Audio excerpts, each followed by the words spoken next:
આજે આપણે સુખડીની રેસીપી જોઈશું જે શિયાળામાં ખાસ બધાના ઘરમાં બનતી હોય છે અને આજે આપણે એટલી હેલ્ધી બનાવવાની છીએ કે તમે આ રીતના મસાલા એડ કરીને ક્યારેય પણ નહીં બનાવી હોય એકદમ યુનિક સ્ટાઇલથી એકદમ ટેસ્ટી એવી સુવાવડમાં આજે બનાવે એ રીતની મેં આજે સુખડી બનાવેલી છે અને આને અમે લોકો પાક પણ કહીએ છીએ સુવાવડનો પાક. તો વિડીયોને એન્ડ સુધી જોતા રહેજો.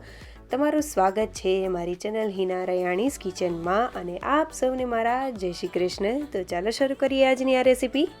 તો સૌથી પહેલાં એક લોયામાં આપણે થોડું એવું ઘી લઈ લેશું અને ઘીને ગરમ કરવા માટે રાખી દેશું. ત્યારબાદ તમે જોઈ શકો છો આ રીતની વાટકીમાં ગુંદ લીધેલો છે. આ જે વાટકી છે તે તમારી પાસે મેઝરિંગ કપ હોય તો અડધી વાટકી જેટલું આ માપ છે, તો તેની થોડી ઓછી રહે એ રીતની મેં ગુંદ લીધેલો છે. ગુંદ આપણે ઘી થોડું એવું જ ગરમ થયું હોય ત્યારે એડ કરીશું, જેથી કરીને ધીમે ધીમે તે એકદમ ગરમ થશે ને એટલે એકદમ સરસ એવો ફૂટશે. જરા પણ અંદરથી કાચો નહીં રહે અને એકદમ ફૂટીને દડા જેવો થઈ જશે, અંદરથી જરા પણ કચાશ નહીં રહે. તમે જોઈ શકો છો આપણો ગુંદ કેવો થઈ રહ્યો છે, એકદમ સરસ એવો થઈ જશે. તો આ રીતે આપણે ગુંદને તળવાનો છે અને મેં આ જે ગુંદ લીધેલો છે તે અહીંયા ઘણા ગુંદ એવા હોય છે કે માત્ર લેડીઝ જ ખાવાના હોય છે, પણ આ ગુંદ એવો લીધેલો છે જે જેન્ટ્સ પણ ખાઈ શકે છે. એટલે બજારમાં આ રીતનો ગુંદ મળતો હોય છે તો તમે એ ગુંદ પણ લઈ શકો છો. તો આ રીતનો ગુંદ આપણે એકદમ ફૂટી જાય એ રીતે કરી લેશું. ત્યારબાદ ફરીથી થોડું એવું ઘી મેં ફરીથી એડ કરેલું છે, તેને ગરમ કરવા માટે રાખીશું. ત્યારબાદ તેમાં મેં આ રીતના 1/4 કપ જેટલા આ રીતના નાના નાના ટુકડા કરીને બદામ લીધેલી છે, તો એ આપણે એડ કરીશું અને લો ફ્લેમ ઉપર તેને સરસ એવી થવા દઈશું. તમે જોઈ શકો છો આપણો ગુંદ કેવો ફૂટેલો છે. આ રીતનો ગુંદ થશે એટલે કોઈ પણ પ્રોબ્લેમ નહીં આવે કે તમને દાંતમાં ચોટે છે કે એવો કંઈ પણ પ્રોબ્લેમ નહીં આવે. હવે બદામ થોડી એવી થઈ જાય એટલે આપણે તરત જ તેમાં કાજુ એડ કરી દઈશું અને બંને વસ્તુને સરસ એવા ફ્રાય કરી લેશું. બંને વસ્તુ થઈ જાય એટલે આપણે ગુંદની સાથે જ તેને એડ કરી દઈશું. તો આ રીતે કરવાથી બહુ ઝડપથી એવા આપણા જે કાજુ બદામ છે તે સરસ એવા ફ્રાય થઈ જશે. હવે આપણે જે ઘી બચ્યું છે તેમાં જ આ રીતનો મેં ભાખરીનો લોટ લીધેલો છે. તો ઘણા લોકો જે પાક બનાવતા હોય કે સુખડી બનાવતા હોય તો રોટલીનો લોટથી ન પણ બનાવતા હોય છે, પણ અમે લોકો જનરલી આ જ લોટથી ભાખરીનો જે કરકરો લોટ હોય છે એ લોટથી જ અમે સુખડી બનાવીએ છીએ. તો મેં એ જ લીધેલો છે. મેઝરિંગ કપનું માપ લો તો તમારે 1 કપ જેટલો લોટ થશે અને મેં અહીંયા અટકળે જ ઘી એડ કરેલું છે, એટલે મને ખ્યાલ આવી ગયો હતો કે કેટલું ઘી એડ કરવાનું છે. જો તમને ખ્યાલ ન આવતો હોય તો જેટલા પ્રમાણમાં લોટ લીધેલો હોય એટલું ઘી લઈ લેવું. ઇનકેસ થોડું ઓછું પડે તો પાછળથી આપણે એડ કરી શકીએ, પણ એટલું સરસ એવું થઈ જશે. તો હવે આપણે ઘી એડ કરતા જશું. તમે જોઈ શકો છો અત્યારે આપણા લોટની કન્સિસ્ટન્સી કેવી છે. હજી આમાં થોડું ઘી તમે એડ કરશો ને તો પણ સમાઈ જશે અને બધી વસ્તુ સરસ એવી થઈ જશે. તો આપણે આ રીતનું સરસ એવું મિક્સચર તૈયાર કરી લીધેલું છે. ઘી અને લોટ બંને સરસ એવું મિક્સ કરી દીધેલું છે. અહીંયા મેં થોડું ઘી એડ કરતા જઈને એડ કરેલું છે. તમે બધું ઘી એક હારે જ એડ કરી દેવું અને આ રીતે આપણે સતત તેને લો ફ્લેમ ઉપર હલાવતા જશું. જે આ લોટ છે જે સુખડીનો કે પાકનો કે તમે સુવાવડનો જે આપણે ગુંદ પાક કહીએ કે કાટલા પાક કહીએ, તો એ જે પાક હોય છે તેને એકદમ લો ફ્લેમ ઉપર સતત હલાવતા રહેવું.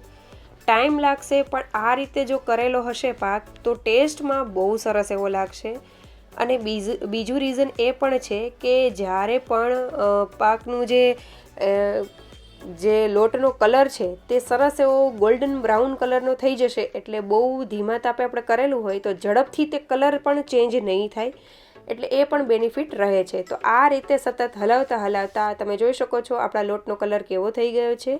સરસ એવો બદામી કલર થઈ ગયો છે અને સરસ એવી સ્મેલ આવવા લાગી છે. તો મેં 1 ચમચી જેટલા તકમરિયા એડ કરેલા છે આ સ્ટેજ ઉપર.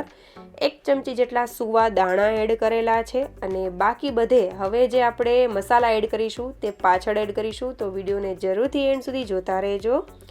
હવે 1 ચમચી જેટલા ખસખસ આપણે એડ કરી દઈશું. મિક્સચર આપણું બધું ગરમ છે એટલે સરસ એવું બધું ફૂટી જશે, શેકાઈ જશે, કંઈ જ પ્રોબ્લેમ નહીં થાય. તો બધી વસ્તુને આપણે સરસ એવી મિક્સ કરી લેશું. અત્યારે તમે જોઈ રહ્યા છો લોટ આપણો કેટલો છે અને તમે જોઈ શકો છો તકમરિયા અને સુવાદાણાને મેં એડ કરેલું છે ને તો તમને બહુ વધારે પ્રમાણમાં દેખાતું હશે.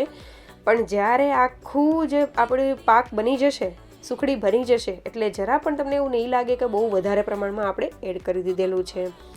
હવે આપણે અહીંયા ગેસની ફ્લેમ બંધ કરી દીધેલી છે અને તેને તરત જ નીચે લઈ લેશું અને તેમાં આપણો જે ગુંદ અને ડ્રાયફ્રૂટ છે એ એડ કરી દેશું. આ પ્રોસેસ થોડીક ઝડપથી કરવી, કારણ કે લોટ ગરમ છે ત્યાં સુધીમાં આપણે બધા મિક્સચર એડ કરીએ ત્યાં અને ગોળ એડ કરીએ તો સરસ એવું મિક્સ થઈ જાય. હવે જેટલા પ્રમાણમાં લોટ લીધેલો છે એટલા જ પ્રમાણમાં મેં ટોપરું ખમણીને, એટલે કે જે નાળિયેર છે તે ખમણીને લીધેલું છે. ત્યારબાદ 1 મોટી ચમચી જેટલી સૂંઠ પાવડર, તમે તમારા ટેસ્ટ પ્રમાણે વધારે કે ઓછું કરી શકો છો.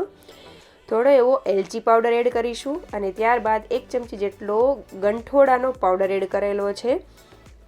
ત્યારબાદ આપણે જે કાટલું કહીએ કે બત્રીસું કહીએ તે પણ મેં આ રીતની 1 મોટી ચમચી જેટલું એડ કરેલું છે.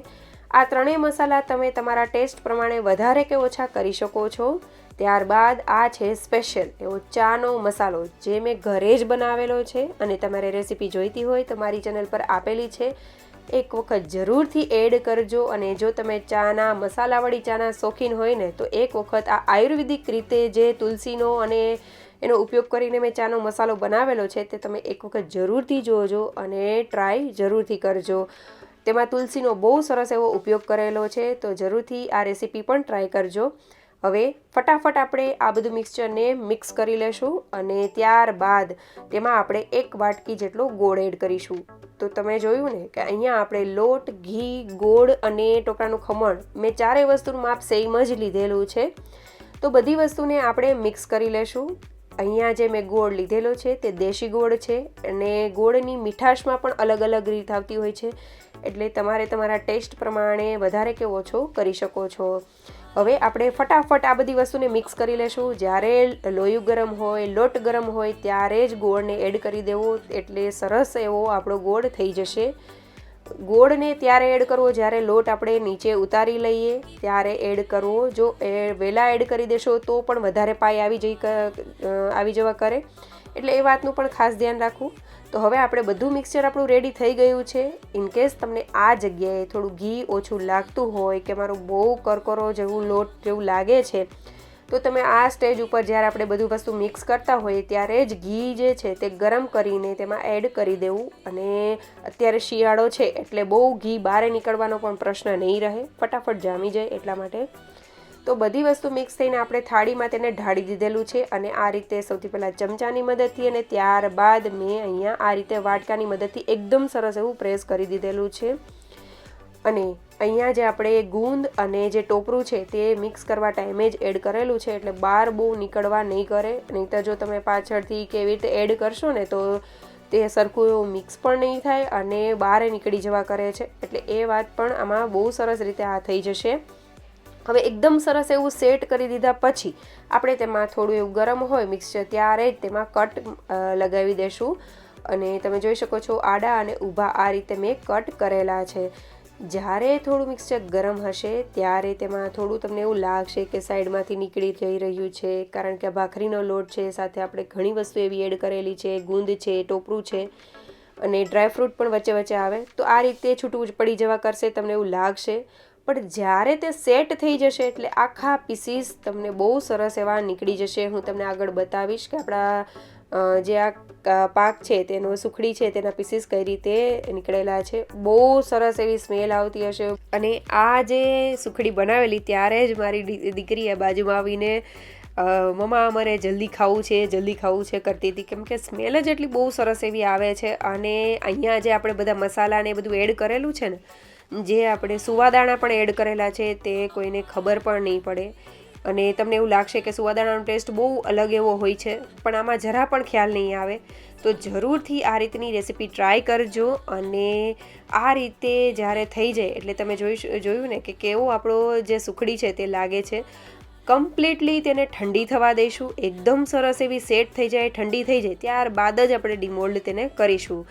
તો તમે જોઈ શકો છો આખા પીસીસ બહુ સરસ એવા બારે આવી રહ્યા છે. અને જ્યારે પણ મેં ઠંડી થવા માટે રાખેલી ત્યારે ગરમ ગરમ જ સાઈડમાંથી મારી ડોટરે અને મેં એન્જોય કરેલી છે. એટલે તમે અંદાજો લગાવી શકો છો કે કેવી ટેસ્ટમાં બની હશે. બહુ જ સરસ એવી લાગે છે. એક વખત જરૂરથી બનાવજો. અને આ રીતે જ બધા પીસીસ આ રીતે જ નીકળશે. સાઈડમાંથી જે નાના નાના એવા પીસીસ છે તે તમારે ભૂકો થઈ જવા કરે, પણ બાકી બધા આ રીતે જ મારે પીસીસ નીકળેલા છે. તો તમે જોઈ શકો છો એકદમ સરસ એવો, આમ પોચો, આમ થોડોક કડક એવો, એકદમ ટેસ્ટી. જો તમે આ રીતે લોટને શેકશો અને આ બધા મસાલા એડ કરશો તો ચોક્કસથી ઘરમાં બધાને ભાવશે, અને જેટલા વ્યક્તિને ખવડાવશો ને તમારા વખાણ કરતાં નહીં થાકે, અને હર વખત તમારી પાસે જ આ સુખડી કે પાક બનાવડાવશે. એટલો ટેસ્ટી બને છે. તો જરૂરથી તમે ક્યારેય પણ આ રીતના જે સુખડી છે, પાક છે, તમે ન બનાવેલો હોય તો જરૂરથી બનાવજો. અને અમારે ત્યાં આ જે પાક છે તેને સુવાવડના ઢેફલા પણ કહેવામાં આવે છે કાઠિયાવાડી ભાષામાં. તો અમે જ્યારે પણ કોઈને ડિલિવરી આવી હોય તો આ રીતનો પાક જરૂરથી બનાવીએ છીએ, અને એટલા માટે જ મેં તમારી સાથે આ રેસીપી શેર કરેલી છે.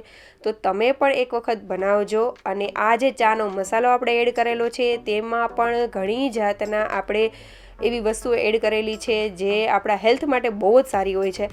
તો એ પણ બહુ ગુણકારી છે. તો જરૂરથી એ વિડીયો પણ જોજો, અને આ રીતનો ગુંદપાક જરૂરથી બનાવજો, અને મને તમારા રિવ્યૂઝ મારી સાથે જરૂરથી શેર કરજો. અને તમને આજની મારી રેસીપી કેવી લાગી તે પણ મને કમેન્ટ કરીને જરૂરથી જણાવજો.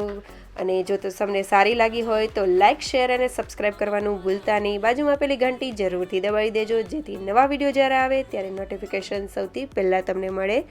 Thank you for watching.